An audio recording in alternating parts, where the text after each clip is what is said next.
Welcome to the series of mid term exams preparation. आज की video के अंदर आपको ECO 401 के मिड टर्म के हाईलाइटेड एमसीक्यूज करवाए जा रहे हैं मिड टर्म एग्जाम्स की प्रिपरेशन के लिए। इसमें सबसे पहले ये कि विच ऑफ द फॉलोइंग इनमें से कौन सा ऑप्शन जो है वो ट्रू है, सही है, अगर डिमांड जो है वो इन इलास्टिक होती है। सो एन इंक्रीज इन प्राइस के अंदर इजाफा होने से क्या होगा, इंक्रीज होगा टोटल रेवेन्यू। और उसके बाद ये कि इनमें से कौन सी जो है वो टर्म जो कि इकोनॉमिस्ट यूज करते हैं ताकि वो डिस्क्राइब करें कि कैसे कंज्यूमर रैंकिंग देते हैं डिफरेंट गुड्स और सर्विसेज को। सो इसका जवाब है यूटिलिटी। और उसके बाद ये कि यूटिलिटी मॉडल जो है कंज्यूमर डिमांड का, उसके मुताबिक जो लॉ है डिमिनिशिंग मार्जिनल यूटिलिटी का, उसमें वो इंडिकेट करता है कि जो डिमांड कर्व है वो क्या है, डाउनवर्ड स्लोपिंग, यानी कि नीचे की तरफ उसका स्लोप है। उसके बाद ये कि law of diminishing marginal utility indicate करता है कि जो स्लोप है मार्जिनल यूटिलिटी कर्व का, वो इनमें से क्या है, वो नेगेटिव है। और उसके बाद ये कि एक person diminishing marginal utility of income के साथ वो रिस्क, उसके मामले में क्या होगा, रिस्क अवर्स होगा। उसके बाद ये कि असलम जो कि स्पेंड कर देता है अपना तमाम पैसा रैकेट बॉल्स के ऊपर और फूड के ऊपर। सो क्या होगा, असलम की बजट लाइन को अगर उसकी इनकम जो है वो बढ़ जाती है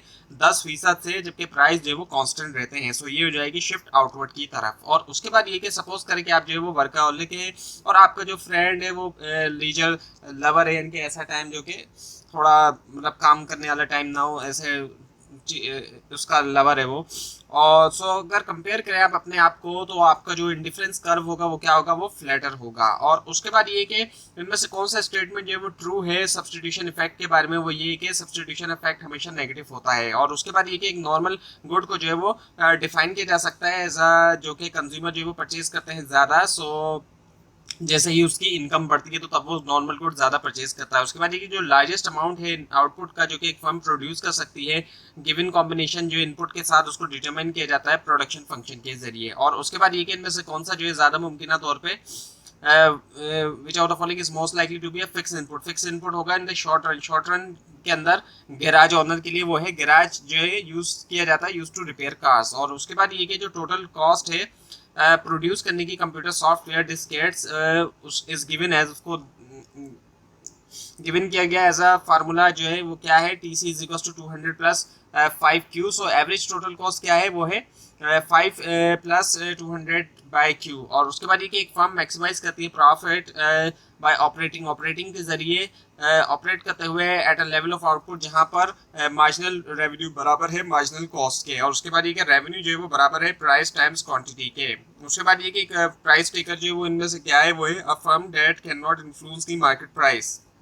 उसके बाद एक इनमें से कौन सा जो है वो एग्जाम्पल है नेचुरल मोनोपोली की, वो ये कि लोकल वाटर कंपनी। और फिर है हमारे पास अगर जो है at the profit maximizing quantity, profits अगर पॉजिटिव होते हैं तो प्राइस जो है वो greater than average total cost है। और उसके बाद ये कि मोनोपोलिस्ट के पास जो है वो हैज नो सप्लाई कर्व, कोई सप्लाई कर्व नहीं। क्यों? क्योंकि जो क्वांटिटी सप्लाइड है किसी भी पर्टिकुलर प्राइस के ऊपर, वो डिपेंड करती है मोनोपोलिस्ट की डिमांड कर्व के ऊपर। उसके बाद ये तमाम जितने भी ऑप्शन दिए गए आपको, ये डिसएडवांटेजेस है मोनोपोली के, सिवाय एक एक्सेप्शन को छोड़ के, वो ये कि मोनोपोलिस्ट प्रोड्यूस करते हैं high quality goods higher prices के ऊपर। उसके बाद ये कि जब एक फर्म जो है चार्ज करती है हर कस्टमर से मैक्सिमम प्राइस, जो कि कस्टमर जो है वो विल होता है कि वो पे करे फर्म को, वो क्या है, इंगेज है फर्स्ट डिग्री प्राइस डिस्क्रिमिनेशन के अंदर। उसके बाद ये कि क्या होगा, इनकम्बेंट फर्म्स के डिमांड कर्व को मोनोपोलिस्ट कंपटीशन में जैसे ही न्यू फर्म इंटर होती है, ये शिफ्ट हो जाएगा लेफ्टवर्ड की तरफ।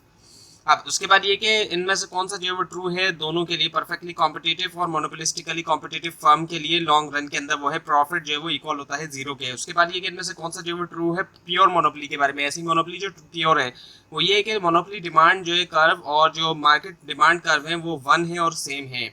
उसके बाद फिर ये है कि जो कॉन्सेप्ट है रिस्क प्रीमियम का अप्लाई किया जाता है एक शख्स को जो कि है रिस्क अवर्स होता है एक शख्स। और उसके बाद एक नॉर्मेटिव स्टेटमेंट इनमें से क्या है, एक statement of what ought to be, इनकी क्या होना चाहिए, नॉट व्हाट इज, ना कि ये कि क्या है। सो ये ओपिनियन बेस्ड होता है, what ought to be, what should B.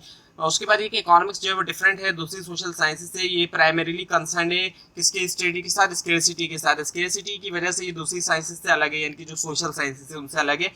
और सिमिलर है दूसरी सोशल साइंसेज से क्योंकि इसमें स्टडी किया जाता है ह्यूमन बिहेवियर के बारे में, क्योंकि जितनी भी सोशल साइंसेज है उनमें ह्यूमंस के बारे में स्टडी किया जाता है, सोसाइटीज के बारे में। तो उसके बाद ये कि बिकॉज ऑफ द रिलेशनशिप होने की वजह से एक perfectly competitive firms demand curve और जो उसका मार्जिनल रेवेन्यू कर्व है, जो प्रॉफिट मैक्सिमाइजेशन कंडीशन है उस फर्म की, उसको लिखा जा सकता है P is equals to MC के तौर पर।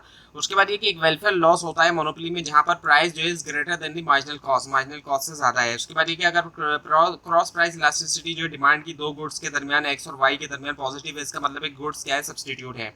उसके बाद ये कि एक डिमांड स्केड्यूल जो है वो उसको ज़्यादा बेहतर डिस्क्राइब किया जाता है एक न्यूमेरिकल टेबुलेशन जो क्वांटिटी डिमांडेड की जो है गुड्स की डिफरेंट प्राइसेस के ऊपर सेट्रस पेरिबस। उसके बाद ये कि इनमें से कौन सा जो है वो ज़्यादा बेहतर बताता है लॉ ऑफ डिमांड को, वो ये कि एक हायर प्राइस रिड्यूस करता है क्वांटिटी डिमांडेड। उसके बाद ये कि इनमें से कौन सा जो है वो ज़्यादा मुमकिन तौर पर शिफ्ट करता है प्रोडक्शन पॉसिबिलिटी कर्व जो एक नेशन के लिए आउटवर्ड की तरफ, बाहर की तरफ, वो ये कि इंक्रीज हो जाना प्रोडक्शन के अंदर कैपिटल गुड्स के। उसके बाद ये कि जो प्राइमरी यूज है किंग डिमांड कर्व का, वो उसको एक्सप्लेन करता है वो प्राइस रिगिडिटी कौन सी मार्केट के अंदर, ओलिगोपोली के अंदर। उसके बाद ये कि एक मोनोपोलिस्टिकली कॉम्पिटिटिव फर्म जो शॉर्ट रन इक्विलिब्रियम के अंदर, वो इनमें से क्या है, वो है any of the given are possible, जिसके अंदर ये कि विल मेक नेगेटिव प्रॉफिट भी है, विल मेक जीरो प्रॉफिट भी है, विल मेक पॉजिटिव प्रॉफिट भी आ जाता है। उसके बाद ये कि जो थर्ड डिग्री प्राइस डिस्क्रिमिनेशन है उसमें क्या है, वो ये कि चार्ज करना डिफरेंट प्राइसेस डिफरेंट ग्रुप से, जो कि बेस करता है डिफरेंस होना इलास्टिसिटी ऑफ डिमांड के अंदर। उसके बाद ये कि एक टेनिस प्रो जो है चार्ज करता है $15 पर आवर के हिसाब से टेनिस लेसन के लिए चिल्ड्रन के लिए, और $30 जो है वो एडल्ट से। अब वो क्या कर रहा है, थर्ड डिग्री प्राइस डिस्क्रिमिनेशन को प्रैक्टिस कर रहा है, ये थर्ड डिग्री प्राइस डिस्क्रिमिनेशन है। उसके बाद ये कि अगर पेन और इंक जो कॉम्प्लीमेंट है, सो इंक्रीज हो जाना प्राइस जो है पेन की, उससे क्या होगा, less ink to be demanded. जाहिर बात है जब पेन की प्राइस बढ़ेगी तो इंक की डिमांड में भी कमी आती चली जाएगी। उसके बाद ये कि जब कॉलेज स्टूडेंट्स के पास जो है लीव करते हैं वो टाउन समर के लिए, गर्मियों के लिए, यानी कि गर्मियों की छुट्टी वगैरह, so the demand for meals, जो मील्स की जो डिमांड्स है लोकल रेस्टोरेंट में, जाहिर बात है उसमें कमी आ जाती है क्योंकि लोग जो है वो छुट्टियों पे चले जाते हैं। सो उससे क्या होता है कि एक डिक्रीज होता है इक्विलिब्रियम प्राइस और क्वांटिटी ऑफ मील के अंदर। उसके बाद ये कि इंक्रीज इन सप्लाई, जब इंक्रीज होता है सप्लाई के अंदर, वो उसको शो किया जाता है किसके जरिए, shifting the supply curve to the right की तरफ शिफ्ट करते हुए। उसके बाद ये कि अज्यूम करें कि गवर्नमेंट जो है वो सेट करती है एक सीलिंग जो है ऑन द इंटरेस्ट रेट के ऊपर, जो है उसने एक सील कर दिया, यानी कि एक मैक्सिमम लिमिट एक तरह से उसने लगा दी, that the bank charge on loan. So अगर सीलिंग इज सेट, अगर उसको बिलो द मार्केट इक्विलिब्रियम से इंटरेस्ट रेट से जो किया जाएगा, तो रिजल्ट क्या आएगा, ये शॉर्टेज हो जाएगी क्रेडिट की। तो ये थी आज की वीडियो। आपको इस बारे में कोई क्वेश्चन है, खास तौर पर इसमें कोई मिस्टेक दिखाई दे, जरूर हाईलाइट कीजिए। और इस पूरी सीरीज को देखने के लिए और मिड टर्म और फाइनल टर्म एग्जाम्स की प्रिपरेशन के लिए इस चैनल को सब्सक्राइब कीजिए, बेल आइकन को क्लिक कीजिए। Thanks for watching this video and best of luck for your exam.